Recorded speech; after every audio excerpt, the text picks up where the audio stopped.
Hello दोस्तों, good morning. I hope अच्छे होंगे। एक बार फिर से आपका अपना YouTube channel RP education hub में स्वागत है। आज मैं लेके आया हूँ करंट अफेयर की बुलेटिन क्लास, जो कि आपके हर कम्पिटिटिव एग्जाम के लिए बहुत ही उपयोगी साबित होने वाली है। इसमें वो क्वेश्चन जो कि हर कम्पिटिटिव एग्जाम के अंदर की दृष्टि से बहुत ही महत्वपूर्ण है, उनको शामिल किया गया है। शुरुआत करते हैं इस मास्टर क्लास के पहले क्वेश्चन के साथ। संयुक्त राष्ट्र संयुक्त राष्ट्र विकास समाधान नेटवर्क द्वारा एक रिपोर्ट प्रकाशित की, जिसका नाम है विश्व आनंद रिपोर्ट 2021। इसमें भारत का स्थान कौन सा है? 139वां। ठीक है ना। तो संयुक्त राष्ट्र सतत विकास द्वारा एक रिपोर्ट जारी की गई, विश्व आनंद रिपोर्ट, जिसमें भारत का स्थान है 139वां। अब आते हैं इस रिपोर्ट के बारे में थोड़ा और जान लेते हैं कि पहला स्थान किस देश का है। ठीक है ना। ये रिपोर्ट किसके द्वारा जारी की है? संयुक्त राष्ट्र विकास समाधान द्वारा। ठीक है ना। और इसमें दुनिया का सबसे खुशहाल देश कौन है? पहले नंबर पे फिनलैंड। ठीक है ना। कौन सा देश है? फिनलैंड, जिसकी राजधानी क्या है? हेलेंसिकी। ठीक है। इसके बाद दूसरा कौन सा देश है? आइसलैंड। आइसलैंड की राजधानी रिकजाविक। और तीसरा कौन सा है? डेनमार्क। डेनमार्क की राजधानी कोपेनहेगन। इसके अलावा नेक्स्ट देश कौन सा हो जाएगा? स्विट्जरलैंड। इसकी राजधानी बर्न। नेक्स्ट हो जाएगा नीदरलैंड। नीदरलैंड की राजधानी हैग। नीदरलैंड की राजधानी एम्स्टर्डम। और नीदरलैंड के अंदर एक हैग स्थान है, जहाँ पर अंतर्राष्ट्रीय न्यायालय का मुख्यालय है। नेक्स्ट हो जाए स्वीडन। स्वीडन की राजधानी स्टॉकहोम। इसके अलावा जर्मनी, जिसकी राजधानी है बर्लिन। और नॉर्वे की राजधानी ओस्लो। ये सब देश हैं जो टॉप 10 के अंदर है और दुनिया में सबसे ज़्यादा खुश रहने वाले देश है। नेक्स्ट आते हैं 20 मार्च 2021 को महिलाओं के अधिकार पर आधारित एक इस्तांबुल सम्मेलन होने वाला था, जो कि हाल ही में महिलाओं की हिंसाओं से रक्षा करना था। इस सम्मेलन को वापिस किस देश ने की है? तुर्क। ठीक है ना। तुर्क देश है, इन्होंने अभी महिलाओं की रक्षा के लिए जो इस्तांबुल में सम्मेलन होने वाला था, उसकी वापसी की है। नेक्स्ट है 19 मार्च 2021 को कोलकाता में 11वें भारत कॉर्पोरेट शासन एवं स्थिरता परिदृष्टि शिखर सम्मेलन, भारत शासन कॉर्पोरेट एंड स्थिरता परिदृष्टि शिखर सम्मेलन का आयोजन किया गया। कहाँ पर किया गया? कोलकाता के अंदर। तो आपको स्थान ध्यान रखना है। और किसके द्वारा किया गया? Indian chambers of commerce ICC द्वारा। नेक्स्ट आते हैं वित्त वर्ष 2021-22 के लिए भारतीय सनदी लेखाकार संस्था आईसीएआई। ठीक है ना। भारतीय सनदी लेखाकार संस्था आईसीएआई की परिषद के नए अध्यक्ष चुने गए हैं, जिसका नाम है नियार एन जाम्बुसरिया। ठीक है ना। नियार एन जाम्बुसरिया, जो कि हाल ही के अंदर भारतीय सनदी लेखाकार संस्था के अध्यक्ष चुने गए हैं। नेक्स्ट आते हैं वर्ल्ड हैप्पीनेस फाउंडेशन। ये जो कि अमेरिका में के अंदर स्थित है। वर्ल्ड हैप्पीनेस फाउंडेशन और United nation university for piece, ये दो संस्थाएं हैं। इसके द्वारा एक पुरस्कार घोषित किया गया है, जिसका नाम है वर्ल्ड हैप्पीनेस अवार्ड 2021। ठीक है ना। वर्ल्ड हैप्पीनेस अवार्ड 2021 किसको प्राप्त हुआ है? अर्चना शर्मा को। ठीक है ना। ये सोशलिस्ट वर्क है और ये वर्ल्ड हैप्पीनेस प्राप्त करने वाली महिला है, जिसका नाम है अर्चना शर्मा। ठीक है ना। तो वर्ल्ड जो जो हैप्पी रहता है, उसके लाइफ में कोई की अड़चन नहीं आती है, आपके लिए ठीक बन जाएगी। नेक्स्ट आते हैं अंतरिक्ष में कबाड़ को इकट्ठा करने के लिए 20 मार्च 2021 को प्रक्षेपित किया गया एस्ट्रो स्केल नामक जापानी कंपनी द्वारा चुंबक का उपयोग करने वाला दुनिया का पहला उपग्रह। ठीक है ना। जापान की कंपनी है एस्ट्रो स्केल। ठीक है ना। इन्होंने दुनिया का सबसे पहला उपग्रह लॉन्च किया गया है इल्सा डी। ठीक है ना। क्या नाम है? इल्सा डी, जो कि अंतरिक्ष में कबाड़ को इकट्ठा करेगा। तो आपके लिए बहुत ही ज़्यादा इंपॉर्टेंट क्वेश्चन होने वाला है कि कौन सी कंपनी थी एस्ट्रो स्केल, और उस उपग्रह का नाम क्या था? Elsa D. नेक्स्ट आते हैं वर्ष 2021 के लिए अंतर्राष्ट्रीय जाति भेदभाव उन्मूलन दिवस मनाया गया। ठीक है ना। अंतर्राष्ट्रीय जाति भेदभाव उन्मूलन दिवस कब मनाया गया? 2021 के अंदर, और 21 मार्च को। इसकी थीम क्या है? Youth standing up against racism. ठीक है ना। यूथ स्टैंडिंग मतलब युवाओं को खड़ा होना चाहिए, अप अगेंस्ट मतलब विरुद्ध, रेजिस्म जातिवाद के विरुद्ध युवाओं को खड़ा होना चाहिए, और उस चीज़ की वर्तमान में मांग भी है। नेक्स्ट आते हैं, अंतर्राष्ट्रीय वन दिवस 21 मार्च को मनाया गया, ठीक है ना। अंतर्राष्ट्रीय वन दिवस 21 मार्च को मनाया गया। इसकी थीम क्या है? Forest restoration a path to recovery and well being, ठीक है ना। Forest restoration a path to recovery and well दिवस अंतर्राष्ट्रीय वन दिवस की क्या है?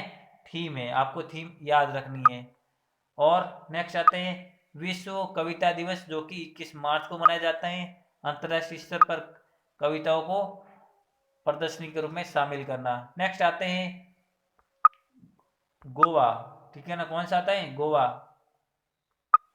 जो कि इनकी एक प्लाटून कंपनी है गोवा की, जो कि टॉय स्क्वाड्रन, जिन्होंने 21 मार्च 2021 को डायमंड जुबली समारोह मना रही है। तो हाल ही के अंदर नौसेना की कौन सी कंपनी डायमंड समारोह मना रही है? कौन सी है? ट्रॉय स्क्वाड्रन, जो कि Indian naval squadron 310 the cobra, ये कंपनी का नाम है। इन्होंने अभी हाल ही के अंदर अपना डायमंड जुबली समारोह मनाया गया है, तो आपको याद रखना है Indian squadron 310 the cobra. Next आते हैं, फ्लाइट इंटरनेशनल संस्था द्वारा एक रिपोर्ट जारी की गई है 2021 में, वर्ल्ड एयर फॉरेस्ट रिपोर्ट, ठीक है ना। वर्ल्ड एयर फॉरेस्ट रिपोर्ट ये जारी की गई है किसके द्वारा? वर्ल्ड फ्लाइट इंटरनेशनल संस्था द्वारा, जिसमें यह बताया गया कि दुनिया में सबसे बड़ा सैन्य विमान बेड़ा किस देश के पास है? वो किसके देश के पास है? संयुक्त राज्य अमेरिका के पास है, जिनकी राजधानी है वॉशिंगटन डीसी, और वहाँ पर न्यूयॉर्क है जो सबसे बड़ा बंदरगाह है, और न्यूयॉर्क के अंदर यूएनओ का मुख्यालय है। और संयुक्त राष्ट्र संयुक्त राज्य अमेरिका के राष्ट्रपति कौन है?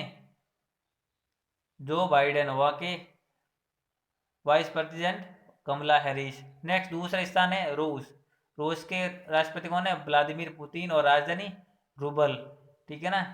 रूस की राजधानी मास्को हो जाएगी और मुद्रा क्या हो जाएगी? रूबल। तो ये दोनों देश हैं जिसके पास सैन्य विमान बेड़ा है, आपको याद रखना है। पारिस्थितिक तंत्र परिवर्तन पर संयुक्त राष्ट्र दशक 21 से 30 मनाया गया, ठीक है ना। इसका मनाने का मकसद क्या है कि पारिस्थितिक तंत्र के अंदर स्वस्थ ऊर्जा और इसके स्वच्छ संसाधन तेजी लाने के लिए मिशन इनोवेशन यानी नवाचार अभियान शुरू किया गया है, जिसमें 24 देश भी शामिल है और यूरोपीय संघ भी शामिल है, ठीक है ना। ये 30 नवंबर 2015 को यह अभियान शुरू किया गया था, और अभी कॉप कॉप की 2021 सभा है पेरिस के दौरान, ठीक है ना, इसको शामिल किया गया। नेक्स्ट आते हैं कुछ इंपोर्टेंट देश और उनकी राजधानी और उनकी मुद्रा को शामिल किया गया है आपकी नॉलेज के लिए, क्योंकि हर कम्पिटिटिव एग्जाम के अंदर इस चीज़ की डिमांड भी रहती है और इसके क्वेश्चन फिक्स बनते हैं। तो शुरुआत करते हैं डोमिनिका, ठीक है ना। पहला देश कौन सा हो जाएगा? डोमिनिका, जिसकी राजधानी है रोसेऊ, ठीक है ना। डोमिनिका देश की राजधानी रोसेऊ, और मुद्रा कौन सी हो जाएगी? पूर्वी कैरिबियाई डॉलर। नेक्स्ट क्वेश्चन आते हैं इक्वेडोर, इक्वेडोर की राजधानी क्वेटो, और मुद्रा कौन सी हो जाएगी? अमेरिकी। इक्वेडोर जो कि हाल ही के अंदर ये चिली के पास पड़ता है दक्षिण अमेरिका महाद्वीप के अंदर, और कोरोना महामारी में सबसे ज़्यादा चपेट में आने वाला देश है, वहाँ पर बहुत ज़्यादा मौतें हुई थी जो हाल ही के अंदर चर्चा में। नेक्स्ट आते हैं डेनमार्क, डेनमार्क की राजधानी कोपेन हैगन, और मुद्रा डेनिश क्रोन। नेक्स्ट आते हैं जिबूती, जिबूती ये एक अफ्रीकी देश है जो गरीबी देश भी है, और वहाँ पर महामारी कुपोषण का शिकार बहुत ज़्यादा लोग हैं, तो ये भी चर्चा में रहा है। जिबूती की राजधानी जिबूती, और मुद्रा कौन सी हो जाएगी? Djibouti Frank. तो जिबूती आपको याद हो जाएगा। नेक्स्ट आते हैं मिस्र देश, ठीक है ना। मिस्र देश है जो कि अफ्रीका महाद्वीप का देश है, इनकी राजधानी क्या हो जाएगी? काहिरा, और मिस्री पाउंड इसकी क्या हो जाएगी? मुद्रा, ठीक है ना। मिस्र की राजधानी क्या है?